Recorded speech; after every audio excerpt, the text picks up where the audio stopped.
Hello friends, कैसे हैं आप सब। आज मैं आपको एक गुल्लक को, जो कि देखने में बहुत साधारण सा लगता है, इसे हम सेविंग के लिए यूज़ करते हैं और एक किनारे कहीं रख देते हैं, लेकिन ये खूबसूरत सा DIY भी बन सकता है। इसे मैं आज दिखाऊंगी।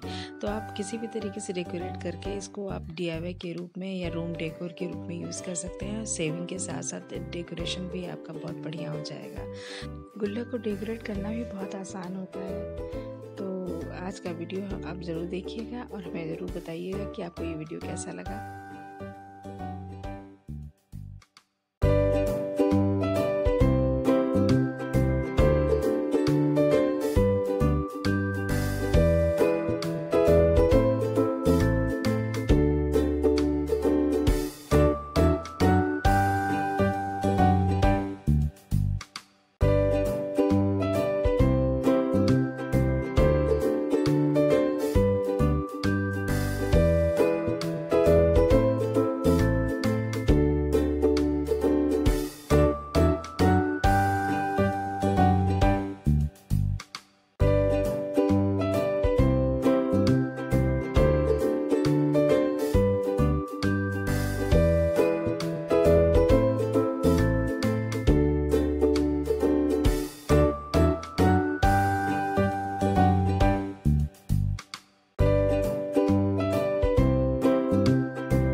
तो फ्रेंड्स, ये सिंपल से गुल्लक का खूबसूरत DIY रेडी है। और आपको ये वीडियो कैसा लगा हमें ज़रूर बताइएगा।